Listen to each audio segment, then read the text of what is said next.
Another week, another episode. Here we go. Welcome. Thank you. Whatever. For the listening to us at the Retro Gamers. Larry here. Whatever. What a great way to greet people. Whatevs. What's going on, Ant? Not much. How are things going with you? It goes. That's about it. It goes. And until it stops, it's going to keep on going. Yeah, don't put that out in the universe. 2016 was so mean. I don't want to tempt 17 in any way whatsoever. I'm going to look it right in the face. I'm going to grab it by the horns. All right, so I'm going to have to find a new podcast partner. Just have one on backup, just in case. Oh, thank God I have 7. What? So, what? Nothing. Hey, you're not. You are irreplaceable. That's what some people try and tell me. They're lying as they try and push me out the door. So, you went to Vegas a few weeks ago, right? That I did. Yes. I went pre-Christmas. I went to Las Vegas. Oh, okay. And of course, while I was there, amidst all the gambling and debauchery that I'd take part in, I decided to do a little retro game hunting. There you go. Which is always fun for me. And I discovered that, and I actually believe a friend of mine, Sean, told me that there was a Pinball Hall of Fame in Las Vegas. And and if you follow us on our Facebook page, Retro Gamers Podcast, you would see that Anthony, yes, he did put up pictures of some gorgeous pinball machines. I will be honest. And so, did you know this before? Well, let me rephrase. I was going to say, did you know this before you went to Vegas? Obviously, you did. But I guess that kind of became not a focal point, but definitely something you need to hit up. Was it out of your way when you got to Vegas? No, actually, it wasn't. I mean, if you're staying on the Strip in Las Vegas, it's like 5 minutes away from the Tropicana. Oh, okay. So, wow. Yeah, so it's not far at all. If you just drive, it's close to the airport even. So it's like closer to the airport Strip. Exactly so what you're talking about. All right. All you have to do is drive straight down Tropicana Avenue, and you run right into it. It's got an old school sign, like kind of the ones where you put up the letters. Yes, yes. Yeah, we put up the letters and sign. It just says Pinball Hall of Fame. Mm-hmm. And it's just you go inside, and it's a slew of pinball machines dating all the way back to the very earliest ones. I want to say from the 40s, 30s, 40s, something like that. Really? Yeah, they go all the way back to before pinball machines had flippers. Because flippers weren't part of the initial, pinball machine. How the hell did you play pinball without the flippers? Well, the original ones were more like, pinball is based on you would shoot the pinball out, and then they would have holes.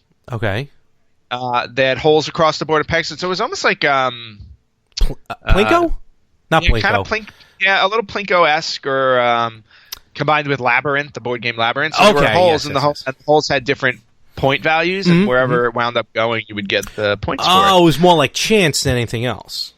Yeah, kind of, sort of. It all depended on how how much force you shot the ball with, or whatever. So it was, some of them were really interesting. And then when you got into the initial pinball machines, they they had the old school scoring where, obviously it wasn't digital. It was just you had the row of numbers, and they would flip over. Yep. So, and back then, they weren't, like pinball machines today, they're all themed for movies or, television shows and stuff like that. But back then it's it was just, it was just made up stuff. So they were simple ones like Wild West and Casino and things like that. So they would be themed, but it was all it was all artwork, drawn, hand-drawn artwork. For the machines. It's almost like the original Atari games. It's just simple names. Kind of, sort of, where there was simple names and the artwork basically, sold the machine. because that's what was appealing to them. So, and then of course they went from that to the really awesome pinball machines of today. So it was really amazing, because like I walked in there and I'm like, I didn't know. I honestly thought I was expecting more of a museum. Okay. Like Pinball Hall of Fame. I'm like, oh, it's going to be like kind of museum like, even though my friend told me, you can play them. I'm like, I couldn't imagine like playing all of them. I just figured, all right, you're going to go in handful.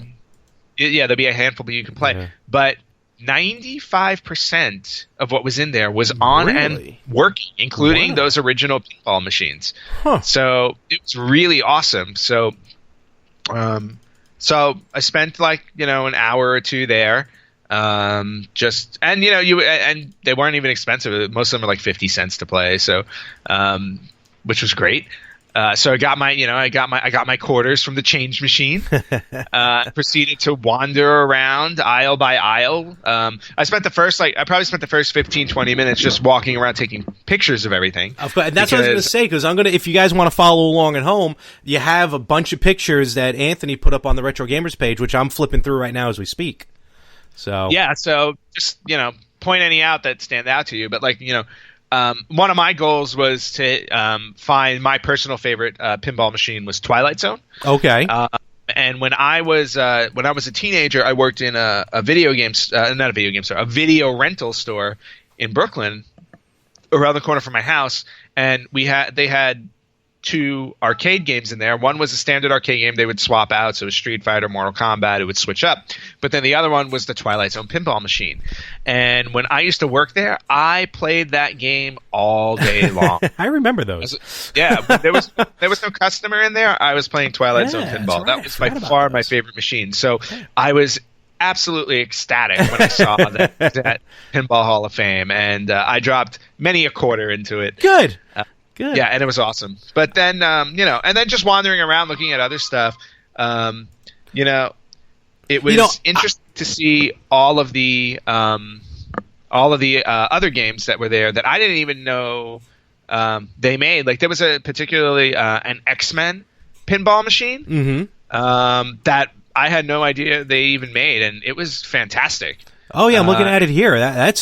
You were talking before about, first of all, the artwork, and I mean, just looking at this XMen Arcade, not even the backsplash, but the background of the board itself, or the pinball machine itself. When I say background, I mean the part that the ball rolls on. I mean, just looks absolutely phenomenal. Yeah, it was amazing. I mean, the artwork was great. They had 3D sculpts inside. Or busts, basically, of Wolverine and Magneto. Oh yeah, look at that! I can see that right there. Yeah. So and it was just like I played that a handful of times, and that one was really awesome. And I think as you're playing through, like one of the things you do is like you start assembling or collecting the X-Men. So you're like building your team, and then as you build them, they all give you like different things, like multi-ball and all kinds of bonuses and stuff like that. You always forget when you do play pinball, there actually is some gameplay, not just trying to rack up a high score. Some of these actually had not a story, but just something to do. Yeah, exactly. I mean, it's not just about getting points. It's about if you hit the pinball up a certain way, you activate some type of bonus game or activation, or the board changes, and that's always the fun thing about pinball, which I've enjoyed. And so it was so it was really cool to kind of walk up and down and see these. There was another one that I saw. It was for Amazing Spider-Man.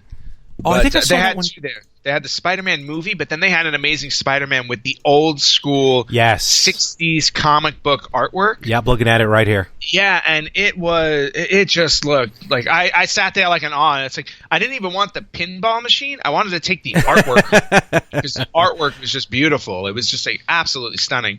That looks. I mean, it probably, you think it was made in the 60s? It had to have been if it's that artwork. I didn't check out the date. It could have been 70s or 80s too. It might have been a little bit later, but sadly that machine was not working. Oh, boo. Okay. So, but that I didn't care. I wanted to take it home. I wanted that artwork. I mean, just flipping through here, I see the Twilight Zone you're talking about, Creature from the Black Lagoon, Hole. What was that? Black Hole. That looks like a Black weird one. Hole. Yeah, no, there were some in there that weren't, they weren't movie specific, but I thought like they looked cool. So like there was like there was a haunted house one that looked cool. Yeah. Black Hole looked interesting. There was a Playboy 35th anniversary pinball machine. I just saw that one. I just passed by it. Where was it? With 35th. Yep. 35th anniversary. That's always a fun one. Nice. There's Hugh, old Hef back there without his captain's hat. So this is early on. And then there were two Super Mario Brothers. Yeah, I was looking at those pinball machines, and one of them was a standard pinball machine, but then the other one was like super short. So it looked like it was made specifically for kids to play. Oh yeah, look at that. Yeah, it was like a miniature pinball machine, either for kids to play or for adults to. You have to sit on a chair to play it because it's so low. You would have had to bend down. Yeah, really, really low to play it. So I thought that was an interesting one. You got my personal favorite, so the Royal Rumble. That was a good one. Yep, the Royal Rumble pinball machine, which I did play for. I played it once, and after hearing Vince McMahon's voice through it, I started suffering flashbacks and had to stop playing. Star Wars looks nice. I see. The Han and Carbonite. Yep, the Star Wars one was beautiful too. I was like, wow. And I'm talking about Han and Carbonite, like a 3D printed, not just the backsplash. Yeah, it's like a sculpt. There was a sculpt in there of Han and Carbonite. 24. Holy cow. Yep, the 24 TV series, which was one of my favorite shows. Freddy. I remember playing that. The Nightmare on Elm Street one was so cool.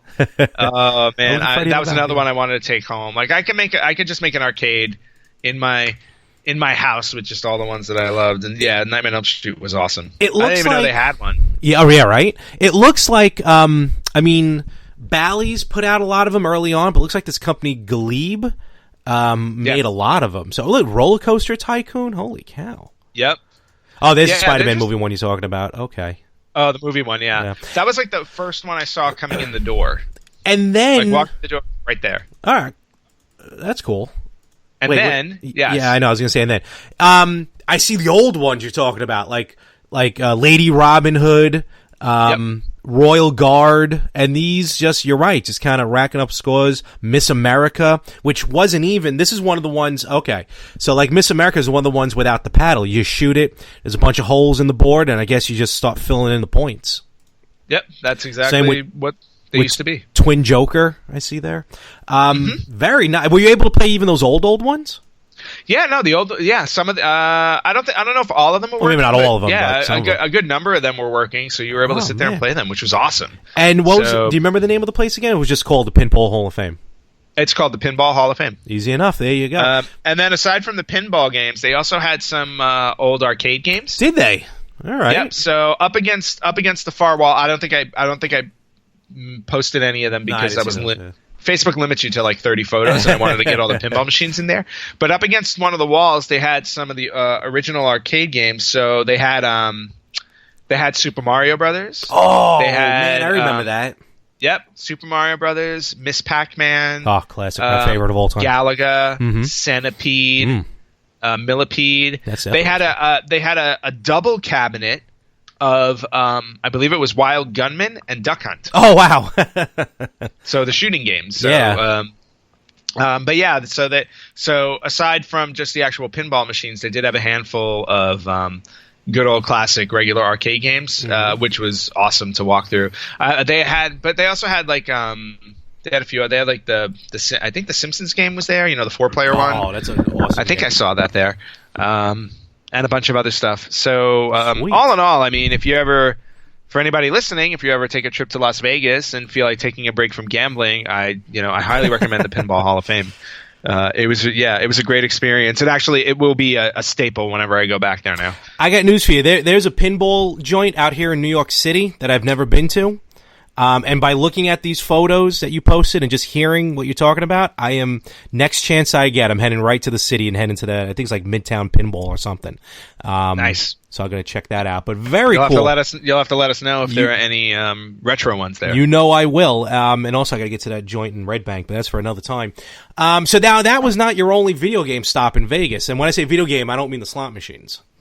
No, exactly. So when I went to the Pinball Hall of Fame, I was also one of the things I was doing when I was in Vegas was, at the time, I was still trying to track down the classic NES.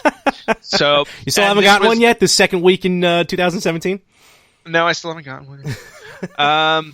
But anyway, so what I was doing was, this was the week before Christmas when they were randomly showing up at like GameStops and Best Buys and things like that. So I was looking up video game stores to see if anybody had any. And of course, I was coming up empty all along the place. But while I was looking up stores, amidst all the GameStops was this other store called A Gamer's Paradise. Mm-hmm. And so I looked up their website, and their website's not the best. But it basically said that, they sold console games, and then new and used and retro games and stuff. So I'm like, okay. I was like, this could be a nice little side trip for me to check out for some retro game shopping. And when I found the address, I realized it's literally right next door to the Pinball Hall of Fame. That is location. Yeah, so I was like, oh, this is perfect. I'll go to the Pinball Hall of Fame, and then I'll check out this store. And retro game stores, a lot of times they're hit or miss. Sometimes you go into one and they don't really have a lot to look at, and you're disappointed. And then there are other ones that just surprise you. Mm-hmm. Okay, this one probably was the best retro game store I've ever walked into. Wow, really? And I'll tell you exactly why. I mean, you can tell. First off, you can tell that they, the people who work there, care and know their games, and I'll explain as I go along. But one of the first things I saw going in were there against the wall. There were these 4 display cases, and they were like maybe 7 feet tall, glass display cases. Inside the display case. The display cases were every single video game console ever made. That's awesome. Starting back from the Odyssey all the way to today. And then underneath each system was a little card with a bio explaining each system. So I spent a good amount of time just like staring at that in awe and taking photos. And I haven't posted these photos yet online, so okay. I will post them on Facebook now. I'm looking forward to them. Did the Virtual Boy, I'm sure, was pristine front and center in the consoles? I think it was hidden in the back in where it belongs. So in the back of the display case, you mean? Yeah. Well, yeah, sure. So anyway, so. I was looking through the display cases, and some of the one of the more interesting things that I noticed that kind of blew my mind was they had a Nintendo and a Super Nintendo game tester that I would assume Nintendo headquarters had when they needed to test games, or if it was something stores got to game test games. I have no idea, but like. It was cool because it was a little like, it was like it didn't look like a console. It was like a giant board, almost like something like a DJ would use, like an audio tech board. It looked like almost. And you had a slot to drop your cartridge in, and then, I guess, it would test the cartridge and let you know if anything was wrong with them. I've seen those before, to be honest with you, and you're right as far as stores got them. And for exactly what you said, to test out cartridges, to test out systems, and just make sure it's running. And the carts that they used were test cartridges, and they tested everything from the color of the screen to how the controllers worked and everything. And you're right, it does. I would say it's almost looks like something from NASA's launch station back in the 60s. Yeah, it's like that it's like that gray kind of. Yeah, just very plain, nothing special on it, bunch of buttons. But yeah, no, that was really cool to see that. Yeah, so that was awesome. And then after I drooled a little bit over that, I started walking through the store and checking out games. Now, game-wise, they had I think the earliest I saw was like ColecoVision and Television, Atari. Was it 400? 2400? I think 400. No, 400. Oh, 400. Okay. Yeah, like the one before the 2600. The 2600 was the one that was the console that everybody, was the most popular Atari console. But there was one before that. I think it was like the 400, 800. Okay.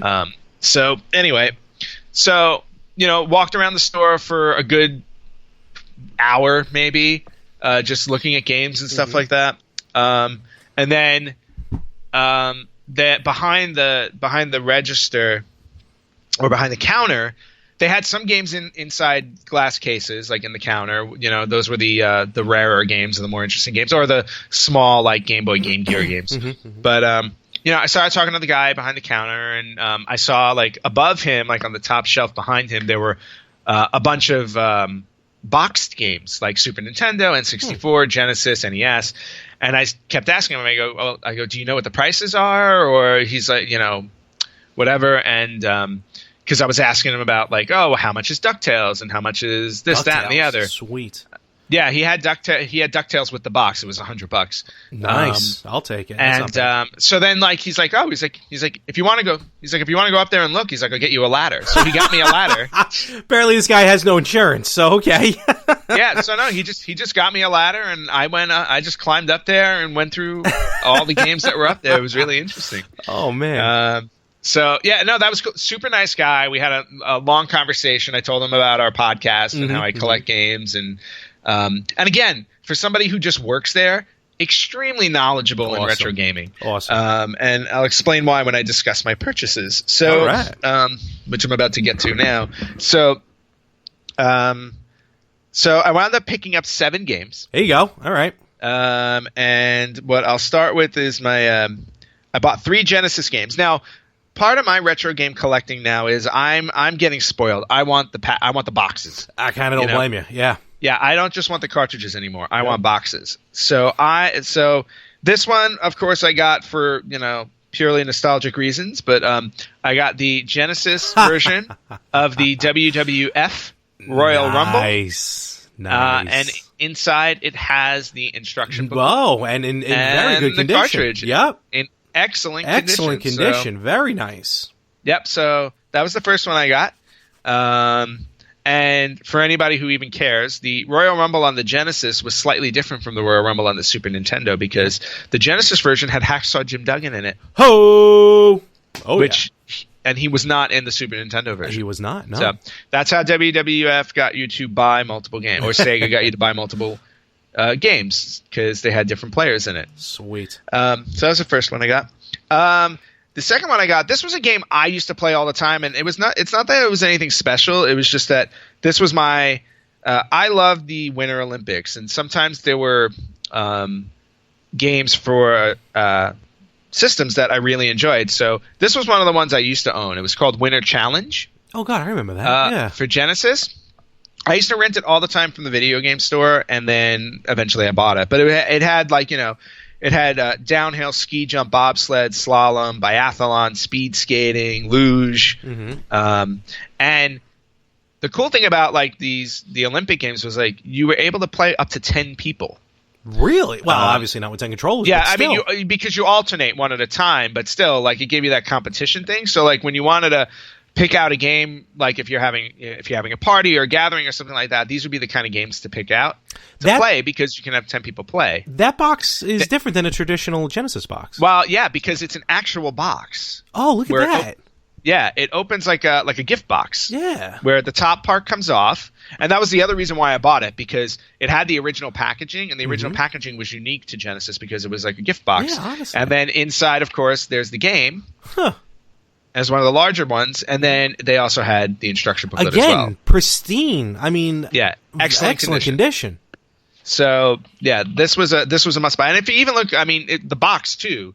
If you look closely, it's not. Yeah, it's really, not. The corners aren't really as dented, or there's really not much wear and tear. I mean, there's very little of it. Wow. Yeah. So pick that up. And then moving on, this was the last Genesis game that I picked up. They did not have an instruction booklet for this one, but the artwork on the covers were still great. So I got Spiderman, the first Spiderman one. Very nice. So this is one I've never beaten. So I'm looking forward to actually plugging this in and playing it again. Yeah, man. But again, the case itself was in great condition. Was very happy about it. And then moving on. That was my Genesis collection. I did not buy anything for the NES while I was there because the ones that I wanted for the NES were expensive. The only one that I was feigning interest in while I was there was Back to the Future. Now, Back to the Future, the game sucked. Yeah, totally. I was like, but as a kid, I played it like crazy. But they only had a boxed version that they bought from like a video rental store. Oh, okay. So the artwork was kind of in one of those plastic things. It wasn't in the original packaging. So like for that, I was like, all right, I'll skip it. I don't blame you. So moving on to Atari 2600. Whoa, all right. Or moving back to Atari 2600. I was surprised with the number of games they had there that were still in their original packaging. Wow. And unopened. Oh, so really? Like shrink wrapped. Holy cow. So and there were two there that there were a couple. They had a lot of like football, baseball in their original packaging because those they made in abundance and people. I can understand why they still exist, packaged. But I picked up two that I used to personally play and love in their original packaging and shrink wrapped. So the first one is Jungle Hunt. Wow! With Look at that. Yeah, with the original artwork and it's plastic. Cow.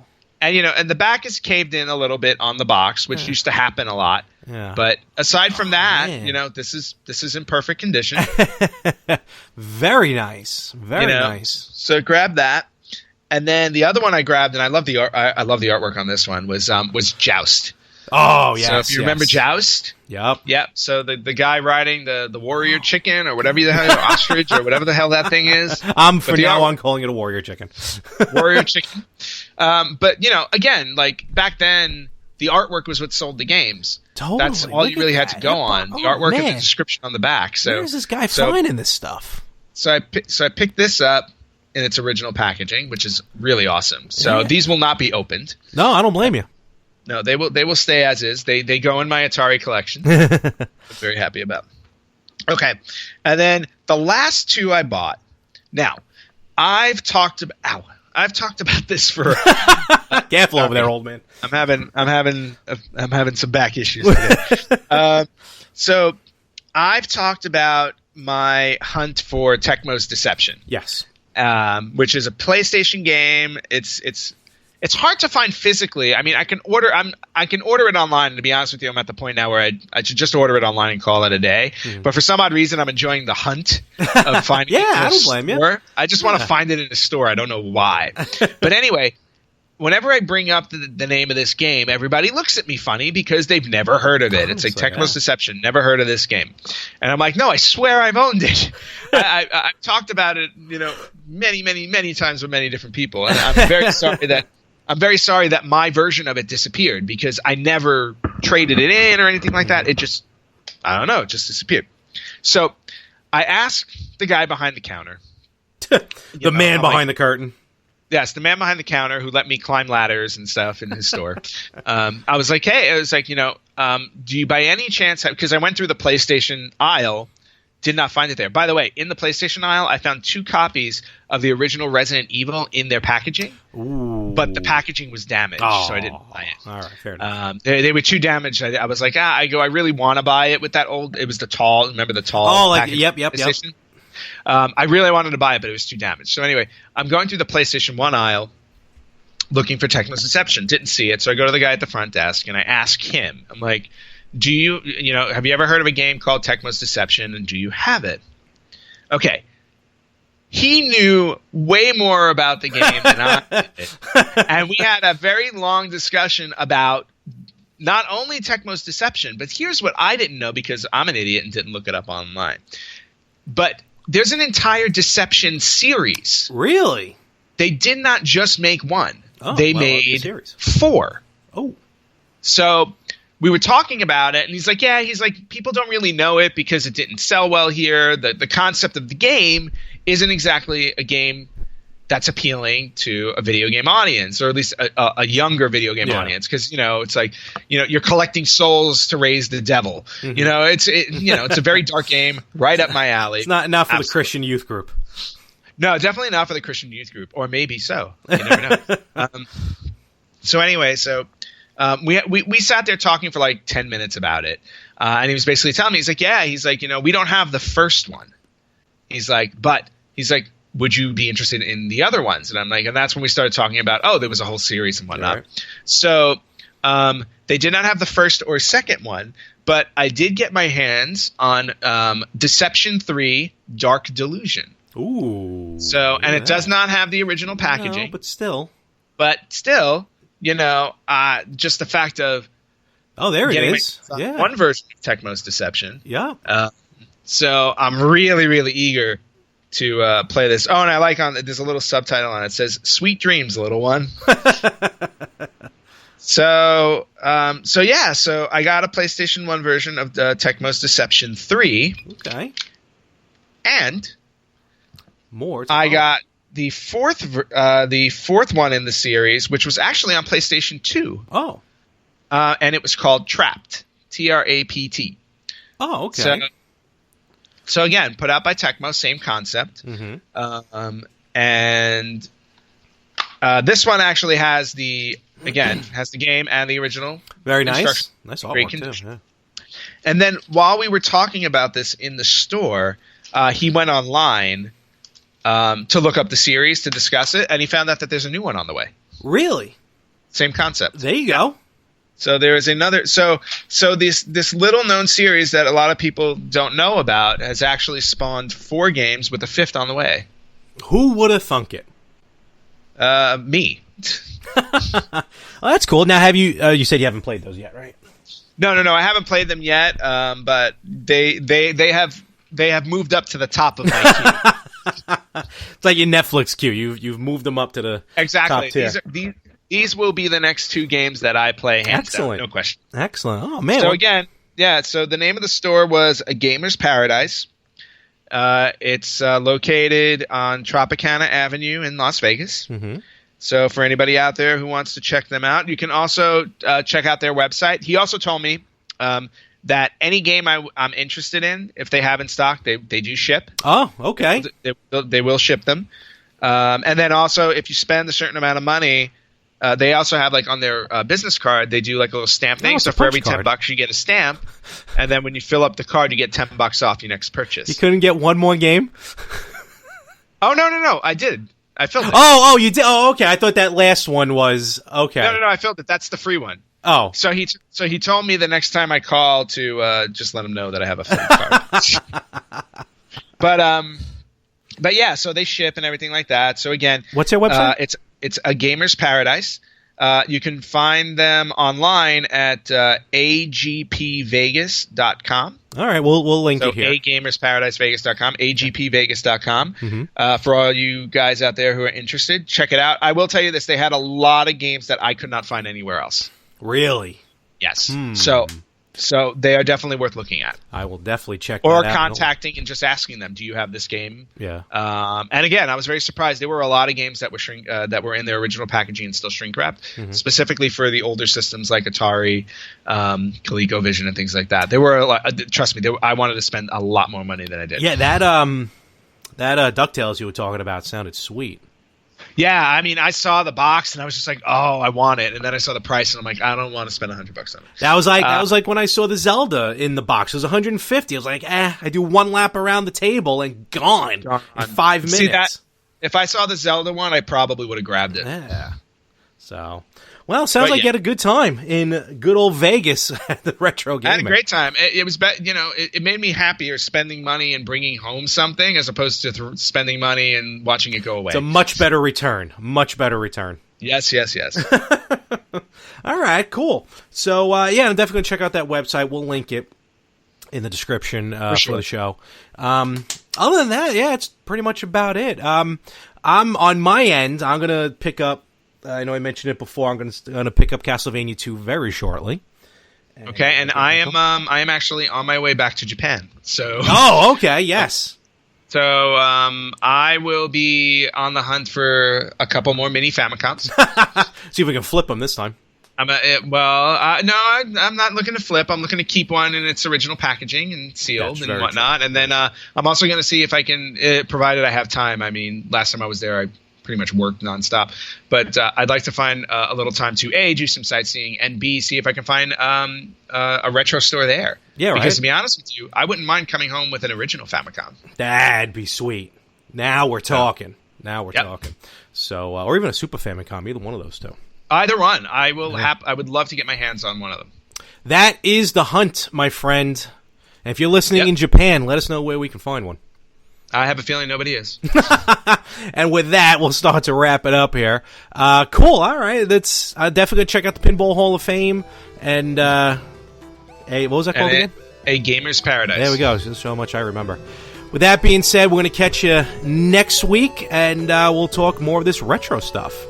Catch you guys next time. All right. Take it easy.